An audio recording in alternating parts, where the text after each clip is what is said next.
लता जी को सुनकर एक बार बड़े गुलाम अली खान साहब ने कहा था, उसकी आवाज तो अल्लाह की देन है, कमबख्त कभी बेसुरी नहीं होती, लेकिन जितने पक्के सुर दिल की उतनी ही नाजुक। अपनी गायकी में नुक्स तो उन्हें कबूल था, लेकिन जरा सी बात खटकते ही बुरा मान जाती लता जी। मोहम्मद रफी के साथ 3 साल तक क्यों रूठी रही, राज कपूर की फिल्म के लिए क्यों नहीं की रिकॉर्डिंग, और ओपी नैयर के लिए कभी कोई गाना क्यों नहीं गाया। हर किस्से दिलचस्प है लता जी के।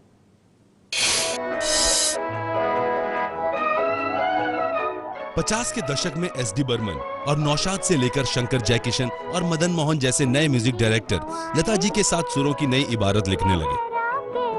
एस.डी. बर्मन जहां लता जी की आवाज में लोक संगीत के मोती पिरोते, तो मदन मोहन की दिल छूती धुनों को लता की आवाज में जैसे रूह मिल जाती।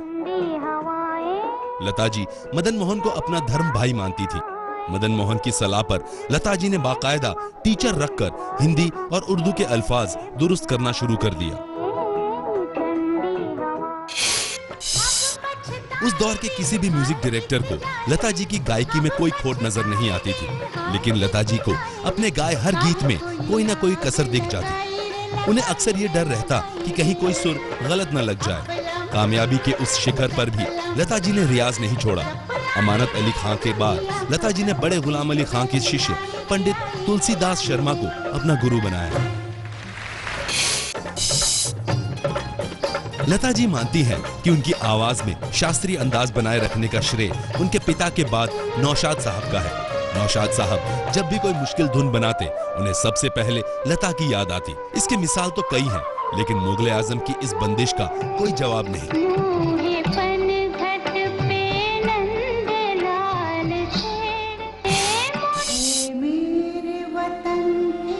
लता जी की आवाज का जादू जवाहरलाल नेहरू ने भी महसूस किया। 1962 में चीन के साथ जंग के बाद इस गीत पर तो रो पड़े थे नेहरू जी।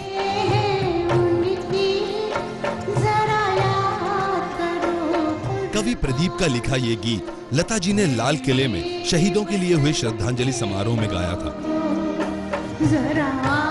नेहरू जी को ये गीत इतना पसंद था कि एक बार तबीयत खराब होने के बावजूद समारोह से तब तक नहीं हटे जब तक लता जी ने ये गीत नहीं गाया।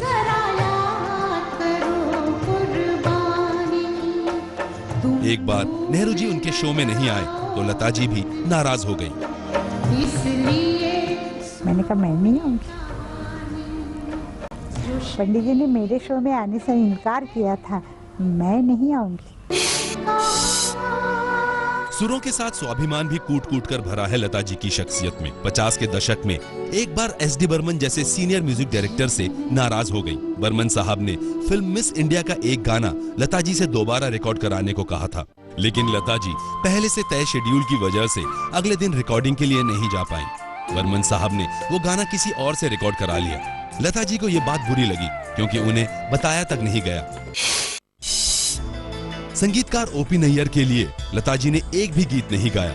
इसे लेकर कई तरह की बातें होती हैं, लेकिन सच ये है कि 1950 में नैयर साहब की पहली फिल्म आसमान के गाने लता जी ही गाने वाली थी। रिकॉर्डिंग के दौरान एक बार लता जी को इतनी देर हो गई कि स्टूडियो जाना ठीक नहीं समझा। नैयर साहब को लगा लता ने उनका अपमान किया। ये बात उन्होंने फिल्म के प्रोड्यूसर डी.एस. पंचोली साहब से की। लता जी को ये बात इतनी बुरी लगी कि उन्होंने फिल्म का कोई भी गीत नहीं गाया। ओपी नैयर से मतभेदों के पीछे आशा भोसले से उनके रिश्ते को भी माना जाता है। उन दिनों लता जी अपनी बहन आशा से इसलिए नाराज थी कि उन्होंने 16 साल की उम्र में अच्छा भला करियर छोड़कर शादी कर ली।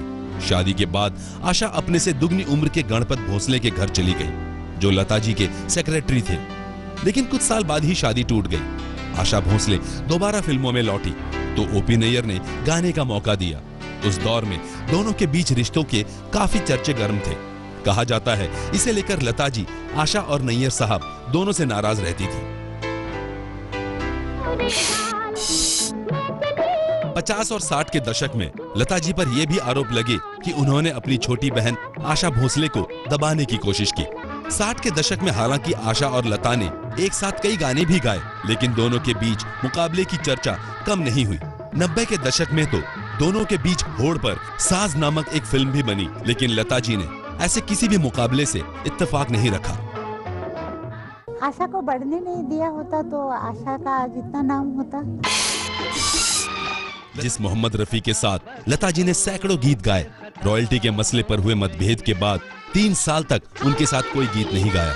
लता जी चाहती थी कि गाने के मेहनताने के साथ सिंगर्स को रॉयल्टी का भी हिस्सा मिलना चाहिए।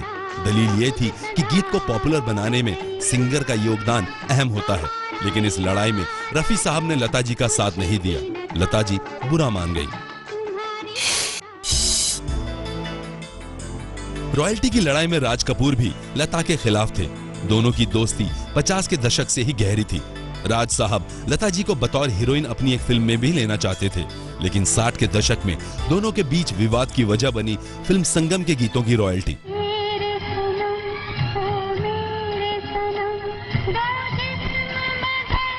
फिल्म के गीत बड़े हिट हुए थे और लता जी